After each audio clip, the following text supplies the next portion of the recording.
Hello and welcome to Mission Alive. Let's go back into the story of our life in Papua New Guinea and talk about the time of the First World War. When the First World War came, no ships came to Papua New Guinea. Many services were cut off and nobody had anything. No food supplies arrived. All food supplies were being sent to Europe for the soldiers fighting in the Great War. So the sisters had to make a choice. They couldn't stay on Mule Island. They couldn't stay in the big centres. They'd have to go, they'd have to go bush and stay with the people because there were no supplies coming, so they'd have to live off the land. So everybody left Mule Island. Everybody left the main station in all the areas and they went bush. They went to live among the people. And they lived with the people and they lived by the people because the people were the ones who brought them food, who worked in the garden.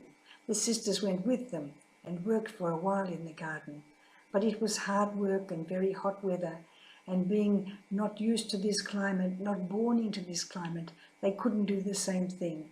So they would come home early, look after the children, teach the children. School would continue in a very informal way.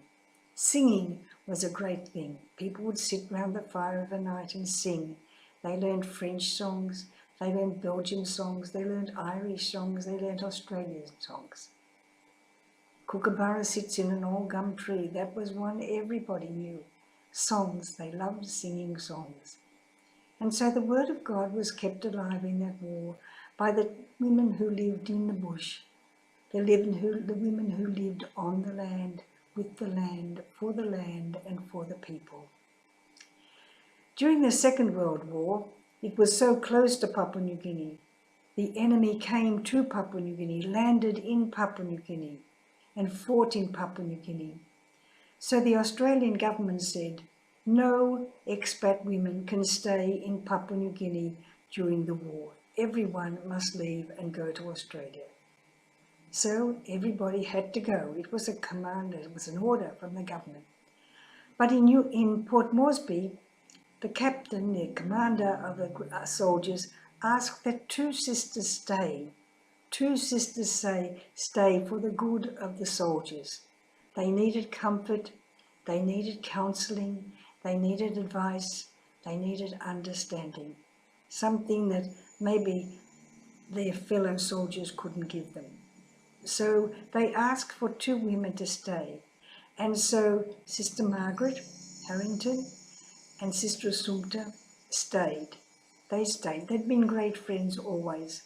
One was tall and thin, the other was short and fat, but they were very, very good friends. They'd taught in schools together, they'd gone everywhere together. And so they volunteered and they were selected to stay.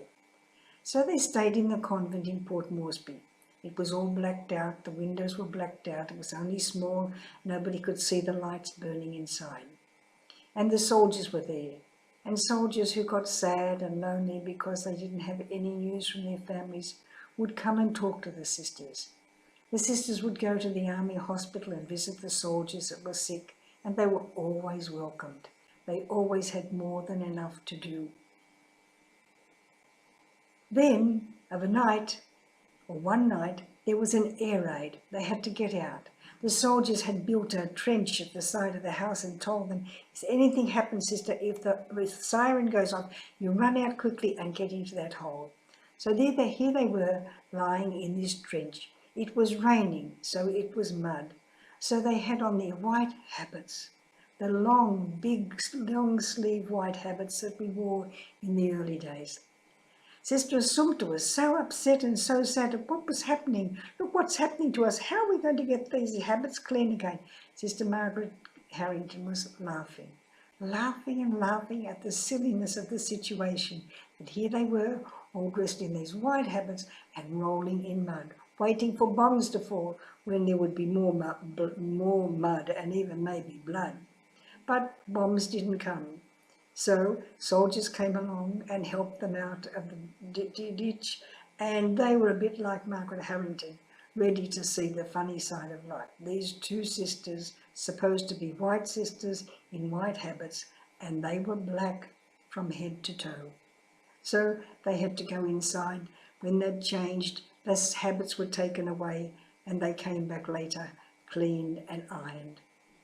So their life was so different, and yet they lived as religious women. They worked as religious women, bringing the compassion of the heart of Jesus to the soldiers who needed it. In the years we've been in Papua New Guinea, many things have happened, but always we have done what we have had to do, make the Sacred Heart of Jesus everywhere loved. You make Jesus loved in your life too. Bye for now.